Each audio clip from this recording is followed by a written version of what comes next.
오늘 우리는 정사 기념 예배를 드리기 위해 이 자리에 모였습니다. 정사 기념 예배는 우리 주 예수 그리스도께서 십자가 위에 못 박혀 죽으신 그날을 기억하는 예배가 됩니다. 한 해의 절기 가운데 이날만큼 교회가 무거운 침묵과 경외감으로 나아가는 날이 또 있을까 싶습니다. 부활주일은 기쁨으로 터져 나오는 그런 예배가 되지만은 오늘 정사 기념 예배는 그 기쁨의 뿌리가 얼마나 깊은 고통 속에 있는가라고 하는 것을 바라보는 날이 됩니다. 우리는 신앙생활을 하면서 때때로 그 십자가를 생각하게 됩니다. 그리고 십자가를 생각할 때 우리에게 드는 감정은 그 십자가에 주는 그 무게에 짓눌리는 감정이 됩니다. 우리는 그 십자가를 바라보지 않을 때 우리의 어떤 의와 아니면 나의 어떤 정당성과 합리성과 나에게 주어진 것들을 누리려고 하는 마음들을 내세울 수 있지만은 그 모든 것이 그 십자가 아래로 갔을 때 내가 할 말이 아무것도 없음과 내가 거기서 주장할 수 있는 것이 아무것도 없음을 느끼게 됩니다. 그리고 그 십자가의 무게 앞에 서다 보면은 우리에게는 이런 고백이 터져 나오게 됩니다. 도대체 왜 하나님의 아들이 십자가에 달려 돌아가셔야만 했는가? 우리가 무엇이기에 하나님의 아들이 그 십자가에 달려 돌아가셨는가라고 하는 질문입니다. 오늘 사도 바울은 본문에서 이 질문에 대한 답을 달아놓게 됩니다. 그런데 바울은 이 답을 말하기 전에 먼저 우리에게 보게 하는 장면이 있습니다. 그것은 바로 우리가 어디에 있는 사람이었나라고 하는 것입니다. 우리는 지금 구원을 받은 자로서 이곳에서 모여서 예배를 드리게 됩니다. 하나님을 아버지라 부르고 이곳에 모여서 찬송도 부르고 기도하고 말씀을 듣게 됩니다. 우리는 이 자리 가운데서 은혜 안에 있다라고 할 수도 있습니다. 그런데 이 자리가 너무 익숙해지면은 우리에게 어떤 위험한 일이 생깁니다. 그것은 우리가 어디서 왔는지를 잊어버리게 되는 것입니다. 마치 태어날 때부터 아니면 우리가 지금 누리고 있는 이 은혜가 너무 당연한 것처럼 느껴지기 시작하게 됩니다. 바울은 그 상태에 있는 우리에게 다시 그 십자가를 바라보게 해 줍니다. 6절에서 바울은 우리가 아직 연약할 때에 기약대로 그리스도께서 경건하지 않은 자를 위하여 죽으셨다라고 말씀을 하게 됩니다. 바울은 먼저 우리의 상태를 연약할 때라고 표현을 하게 됩니다. 이 연약할 때라고 하는 것은 몸이 연약하다라고 하는 뜻이 아닙니다. 영적으로 우리가 힘이 없다라는 것입니다. 자기 힘으로 하나님께 나아갈 능력이 전혀 없음을, 마치 병상에 누워있는 환자처럼 일어날 수도 걸을 수도 하나님을 향하여서 한 발짝 내디딜 수도 없는 존재다라고 하는 것을 말해줍니다. 사실 우리는 지금도 이 연약함을 매일 경험하며 살아갑니다. 매일 아침 말씀을 읽겠다라고 다짐하지만은 그 얼마 가지 못해서 금방 포기하고 맙니다. 기도하려고 무릎을 꿇었는데 금방 또 마음이 다른 곳으로 가버리게 되기도 합니다. 화를 내지 말아야 한다라는 것을 알면서도 그 그리스도의 사랑으로 살아야겠다라고 다짐하지만은 금방 또 가족과 이웃에게 상처를 주는 말을 되풀이하게 됩니다. 그 순간 우리는 나는 왜 이런가? 왜 내 안에 그 선함을 행할 수 있는 능력이 왜 이렇게 부족한가? 라고 하는 자괴감에 빠지기도 합니다. 그 자괴감이 드는 그 순간 그것이 바로 바울이 말하는 연약함의 자리가 됩니다. 이것은 우리에게 노력의 문제로 다가오는 것이 아닙니다. 이것은 우리 안에 스스로 일어설 힘 자체가 없다라고 하는 것을 잘 보여주는 우리의 연약함이 됩니다. 또한 같은 6절에서 바울은 우리를 경건하지 않은 자라고 부릅니다. 단지 우리가 약한 것이 아니라 하나님을 향한 경건한 자체가 없는 사람들이다라고 하는 것입니다. 이것도 지금의 우리와 그렇게 먼 이야기가 아닙니다. 우리는 예배드리는 자리, 혹은 기도하는 자리, 혹은 그 신앙적인 대화를 나누는 자리에서는 경건한 모습을 보이지만은 예배가 끝나고 문을 나서는 순간 하나님 말씀을 따라 살아가는 그 삶과 경건함은 어느새 점점 밀려나게 됩니다. 월요일 아침 가장 먼저 떠오르는 생각은 오늘은 무엇을 할까라고 하는 것이고, 좋은 일이 생기면은 감사의 기도보다 자랑이 먼저 나오게 되고, 어려운 일이 생기면 기도보다 먼저 걱정이 앞서게 됩니다. 하나님을 적극적으로 거부하는 것은 아니지만은 삶의 실질적인 중심에 하나님이 안 계시는 것이 얼마나 많이 있게 됩니까? 이것이 우리에게 있는 경건하지 않은 상태의 민낯이 됩니다. 또 8절로 내려가면은 바울은 우리의 상태를 한 단계 더 깊숙이 표현하게 됩니다. 우리가 아직 죄인 되었을 때에라고 하는 것입니다. 우리에게 죄인이란 어떤 사람입니까? 흔히 죄인을 나쁜 일을 저지른 사람이라고 생각을 하게 됩니다. 그러나 성경이 말하는 죄인은, 그리고 그 죄의 본질은 더 깊은 곳에 있습니다. 성경이 말하는 죄의 본질은 선을 알지 못하며 선을 기뻐하지 못하는 자가 됩니다. 단순히 어떤 악한 행동을 하는 자가 아니라 무엇이 참으로 선한 것인지 분별할 눈이 없고, 그리고 선함을 알아도 그 선함을 마음으로 기뻐하지 못하여서 선함과 함께 설 수 없는 그 상태가 우리의 죄인된 상태가 됩니다. 그리고 이것은 솔직히 지금 우리와도 그렇게 먼 이야기가 아니게 됩니다. 하나님이 기뻐하시는 것이 무엇인지 말씀으로 들으면서도 마음이 움직이지 않을 때가 우리에게 여전히 남아 있습니다. 용서가 선한 것임을 알면서도 용서하기 싫고, 섬김이 아름다운 것임을 알면서도 섬기기가 싫고, 겸손히 하나님 앞에 바른 자세임을 알면서도 우리에게 인정받고 싶은 마음을 내려놓지 못합니다. 때로는 그 선한 일을 행하면서도 기쁨이 아니라 의무감으로만 하고 있는 우리 모습을 발견하게 됩니다. 선을 알지도 못하고, 그리고 안다 하더라도 그 선을 기뻐하지 못하는 것, 이것이 하나님 앞에서 숨길 수 없는 우리의 죄인된 모습이며, 이 모습은 과거의 우리만이 아니라 지금까지도 남아있는 우리의 모습이 됩니다. 그리고 마침내 바울은 가장 우리의 깊숙한 곳으로 들어가게 됩니다. 10절에서는 마침내 원수라고 하는 말까지 등장을 합니다. 나는 하나님을 믿는 사람인데 어떻게 하나님과 원수란 말인가 라고 생각을 할 수도 있습니다. 그러나 원수라는 말의 본질을 깊이 들여다보면 우리가 하나님과 원수된다라고 하는 말은 하나님과 같이 존재할 수 없다라고 하는 말과 같다는 것을 발견하게 됩니다. 하나님은 거룩하신 분이고, 죄 가운데 있는 인간은 하나님과 함께 그 거룩하심 앞에 설 수 없습니다. 이것은 하나님이 우리를 밀어내신 것이 아니라 죄로 인해 우리 존재 자체가 하나님과 함께 할 수 없게 된 것입니다. 마치 빛 앞에 어둠이 존재할 수 없듯이 거룩하신 하나님 앞에서 죄인된 우리가 함께 있을 수 없었습니다. 이것이 하나님과 원수된 인간의 비극이 됩니다. 하나님을 적극적으로 미워해서, 하나님을 거부해서 원수가 된 것이 아닙니다. 죄 가운데 있는 한, 우리가 그 죄 가운데에서 살아가는 한 하나님과 양립할 수 없는 것입니다. 하나님을 만나고 싶어도 만날 수 없고, 하나님 앞에 나아가고 싶어도 나아갈 수 없고, 하나님과 함께 있고 싶어도 있을 수 없는 상태, 이것이 하나님과 원수된 인간이 가지고 있는 절망적인 현실이 됩니다. 그런데 바로 이 자리에 하나님의 아들이신 예수 그리스도께서 죽으심으로 들어오시게 됩니다. 하나님과 함께 존재할 수 없었던 우리를 위하여 하나님의 아들이 그 단절의 자리에 자기의 몸을 누이십니다.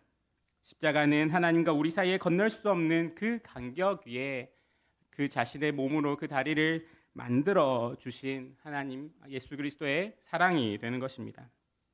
연약한 자, 경건하지 않은 자, 죄인, 원수, 바울이 이렇게 점점 더 깊이 내려가며 묘사하는 이 상태는 우리의 과거의 상태이기도 하며, 또 동시에 지금 우리 안에 남아있는 현실이기도 합니다. 이것이 지금 우리의 현실이다라고 하는 말은 지금 우리가 구원받지 못했다라고 하는 말이 아닙니다. 오히려 지금 이 순간에도 우리는 철저히 은혜 위에 서 있는 자다라고 하는 것을 우리는 끊임없이 발견하게 되는 우리의 그 연약함과 경건하지 못함과 죄인됨과 하나님과 원수됨 사이에서 발견하게 된다라고 하는 의미입니다. 우리가 지금 하나님 앞에 설 수 있는 것은 이제 우리 안에 그런 자격이 생겨서가 아니라 오직 그리스도의 죽으심이 우리 아래 놓여 있기 때문입니다. 그리고 이제 바울은 이제 그 죽으심이 어떤 죽음인지를 설명해 줍니다. 그 죽음은 기약대로의 죽음이 됩니다. 기약대로라고 하는 것은 때를 따라서 혹은 정해진 때에라고 하는 뜻입니다. 예수님이 우리를 위해 죽으셨다라고 할 때 그 죽으심은 어떠한 우발적인 사건이나 우연히 그렇게 된 것이 아닙니다. 어떤 불행한 사건도 아니게 됩니다. 하나님께서 정하신 때에 하나님의 계획 안에서 하나님의 뜻을 따라 이것이 이루어지게 됩니다.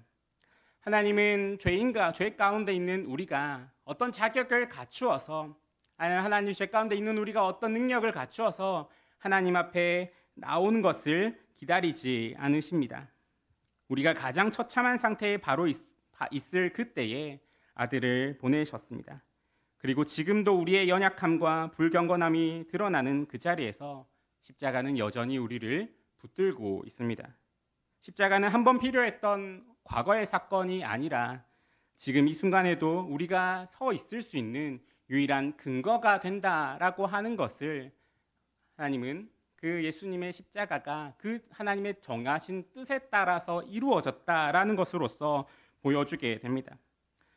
그리고 그 십자가에서 우리는 가장 큰 사랑을 발견하게 됩니다. 바울은 7절에서 인간 세계에서도 가능한 사랑의 최대치를 먼저 보여주게 됩니다. 우리의 세상에서도 가끔 아주 드물게 자기의 목숨을 내놓는 사랑이 있기는 합니다.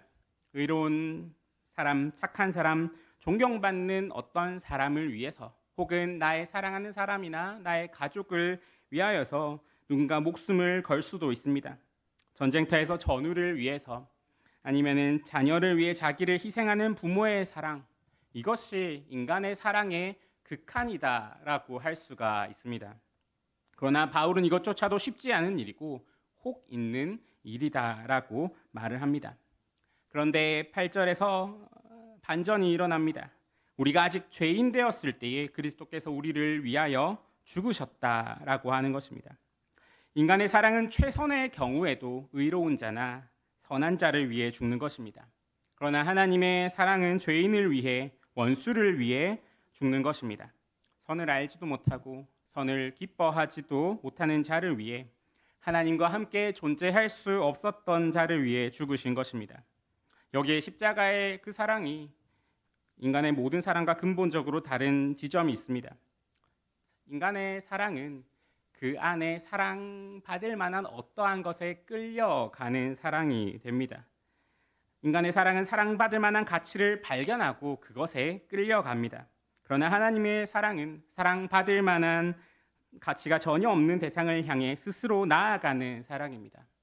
인간의 사랑은 이유가 있는 사랑이지만 하나님의 사랑에는 우리 쪽에 이유가 없습니다. 이유가 있다면 전적으로 하나님 자신 안에 있는 것이지 우리 안에 있는 것이 아닙니다. 하나님은 이 사랑을 통하여서 우리에 대한 자기의 사랑을 확증하셨다라고 말을 합니다. 하나님은 십자가를 통하여서 그 사랑을 말로만 선언하신 것이 아니라 돌이킬 수 없는 사건으로서 확증하셨습니다. 그렇기 때문에 십자가는 하나님의 사랑에 대한 선언인 동시에 하나님의 사랑에 대한 증거가 됩니다. 그래서 우리는 이 십자가를 바라볼 때마다 우리의 어떤 삶에서 하나님, 내가 너무 고통스럽습니다. 하나님, 나를 보고 계시기는 합니까? 라는 그 기도가 터져 나올 때마다 우리는 십자가를 바라보게 되며 그 십자가가 주는 그 무게 가운데서 다시 한번 고개를 숙이며 하나님, 그 십자가의 사랑으로서 내가 이곳에 서 있습니다 라고 고백을 하게 됩니다. 우리의 삶의 고난 가운데서 하나님이 정말 나를 사랑하시는가, 나와 함께 하시는가 라고 하는 의심이 들 때 돌아서서 바라보아야 하는 것이 바로 십자가가 되는 것입니다. 그리고 그 십자가는 우리에게 하나님의 사랑이 감정이나 기분에 따라 변하는 것이 아니라 역사 속에 못 박혀 있는, 언제나 변함없이 그 자리에 있는 그 사랑이다라는 것을 확인시켜 주게 됩니다. 오늘 우리가 정사 기념 예배를 드리게 되면서 기억하는 것이 바로 이것입니다. 2000여 년 전에 골고다 언덕에 세워진 십자가, 그리고 그 위에 못 박히신 하나님의 아들, 그리고 거기서 흘리신 살과 흘리신 피, 이 모든 것이 하나님이 나를 사랑하신다라고 하는 것의 증거가 되는 것입니다. 그리고 이 사랑 앞에서 우리가 아무것도 내세울 수 없음에, 그 사랑이 나를 비춰주지만은 그 비춰준 곳에 발견하게 되는 우리의 모습이 연약하며 경건하지 않으며 죄인 되었으며 하나님과 원수 상태가 된 그 모습이기에 그저 우리가 그것을 은혜다, 그리고 그저 감사하다라고 하는 말로밖에 받아들일 수 없는 것을 우리는 발견하게 됩니다. 이 사랑 앞에 서면 그렇기 때문에 우리는 모든 자랑이 무너짐을 경험하게 되고, 동시에 우리 모의 모든 절망도 함께 무너지게 되는 것을 경험하게 됩니다. 자랑할 것이 없기에 십자가 앞에 서면 겸손하여지고, 그리고 절망할 이유가 없기에 십자가 앞에 서면은 우리의 모든 것 가운데서도 감사할 수 있게 되는 것입니다. 그것이 우리가 오늘 하나님 예수 그리스도께서 살려 돌아가신 그 십자가를 바라보며 그 십자가를 기억하며 기념하며 그 십자가 앞에서 정사 기념 예배를 드리는 이유가 됩니다. 그리고 이 사랑은 과거에 머물지 않습니다. 바울은 9절과 10절에서 그 십자가가 지금 우리에게 어떤 것으로서 다가오게 하는지를 다시 한번 알려주게 됩니다.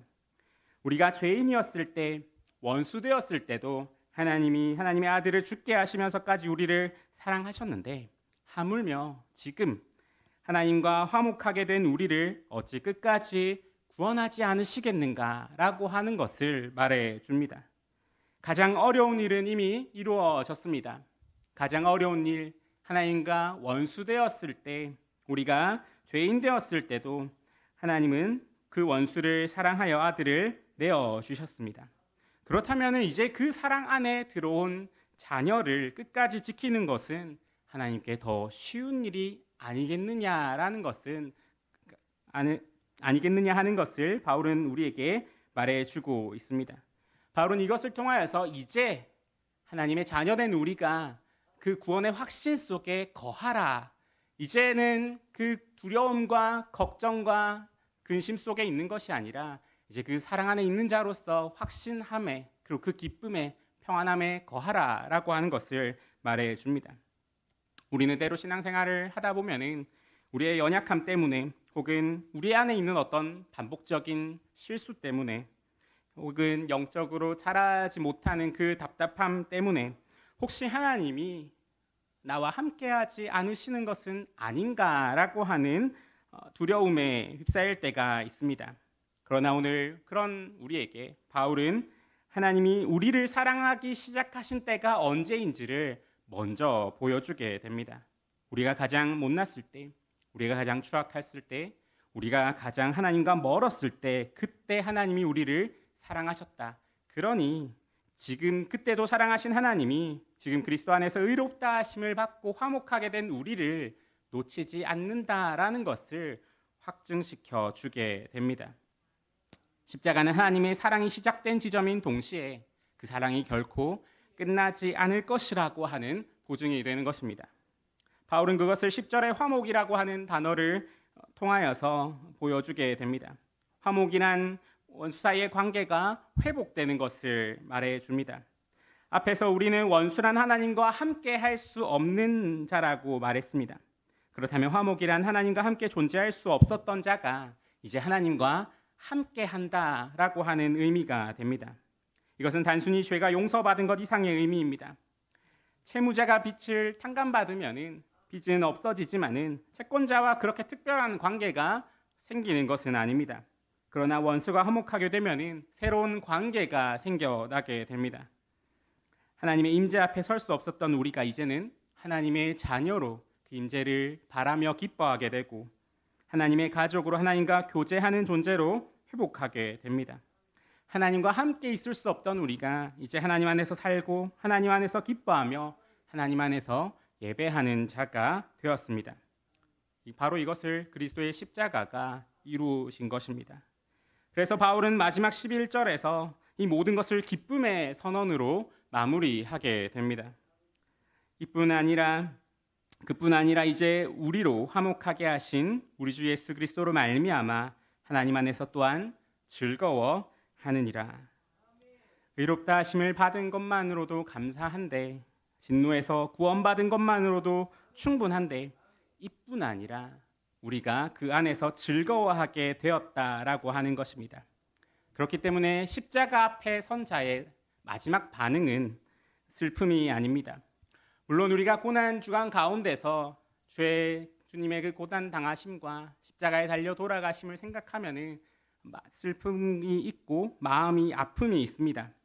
그러나 우리가 그 십자가 앞에서 바로 그 십자가가 나를 위한 것임을 알 때, 그 죽으심이 나를 살리신 것을 알 때, 그 십자가를 통하여서 이제 이루신 것이 무엇인지와 그 십자가를 통하여서 이제 우리가 하나님과 함께 살아가게 되었다라는 것을 알 때, 우리의 마음 깊은 곳에서는 그 십자가를 바라볼 때 기쁨과 감사와 찬양이 솟아오르게 되는 것입니다. 사랑하는 성도 여러분, 오늘 정사 기념 예배에서 우리가 기억하는 것은 단순히 2000년 전의 슬픈 사건이 아닙니다. 우리가 기억하는 것은 하나님의 사랑의 확증입니다. 우리가 가장 낮은 곳에 있을 때 찾아오신 사랑, 인간의 머리로는 상상할 수 없는 차원의 사랑, 과거에서 시작해서 현재를 지탱하고 미래를 보장하는 그 사랑, 이 사랑이 십자가 위에 못 박혀 있습니다. 우리가 연약할 그때에 그리스도께서 우리를 위하여 죽으셨습니다. 우리가 죄인 되었을 그때에 하나님이 자기의 사랑을 확증하셨습니다. 우리가 원수 되었을 그때에 하나님의 아들이 죽으심으로써 우리를 화목하게 하셨습니다. 그때에 우리를 위하여라고 하는 것이 우리가 십자가에서 발견하게 되는 것이며, 이것이 오늘 우리가 기억하고 감사하고 고백하는 복음이 됩니다. 이 십자가의 사랑 앞에 오늘 우리 모두 고개를 숙이며 감사와 찬양으로 나아갑시다. 그리고 바울의 고백처럼 우리로 화목하게 하신 우리 주 예수 그리스도로 말미암아 하나님 안에서 즐거워하는 오늘이 되기를 원합니다. 우리를 위해 죽으신 그리스도, 그분 안에서 우리에게 영원한 사랑을 확증하신 하나님 아버지께 모든 영광을 돌리며 삶 가운데로 나아가는 저와 여러분이 되기를 간절히 소망합니다. 이렇게 기도하시겠습니다. 사랑과 긍휼이 풍성하신 하나님 아버지, 오늘 정사 기념 예배를 통하여 우리 주 예수 그리스도의 십자가 앞에 서게 하여 주시니 감사합니다. 우리가 아직 연약할 때에, 경건함도 없고 스스로 일어설 힘도 없었을 때에 정하신 때를 따라 독생자를 보내주신 하나님의 사랑을 찬양합니다. 주님, 지금도 여전히 연약하며 경건하지 못한 순간들이 있고 죄의 유혹 앞에 넘어지기도 하는 우리임을 고백합니다. 그러나 바로 그렇기에 십자가의 은혜가 과거에 한 번 필요했던 것이 아니라 지금 이 순간에도 우리가 서 있는 유일한 근거임을 고백하오니, 그 은혜 위에 서게 하시고 그 은혜 안에서 즐거워하며 날마다 십자가의 사랑을 기억하는 자들이 되게 하여 주시옵소서. 주님, 우리 가운데 삶의 무게에 짓눌려 하나님의 사랑을 의심할 때가 있다면 오늘 이 십자가의 사랑으로 위로하여 주시고, 반복되는 연약함에 낙심하는 이가 있다면 연약할 때에 이미 우리를 사랑하셨다는 이 복음으로 일으켜 주시옵소서. 우리를 위해 십자가에 못 박혀 죽으시고 3일 만에 다시 살아나신 우리 주 예수 그리스도의 이름으로 기도드립니다. 아멘. 다 같이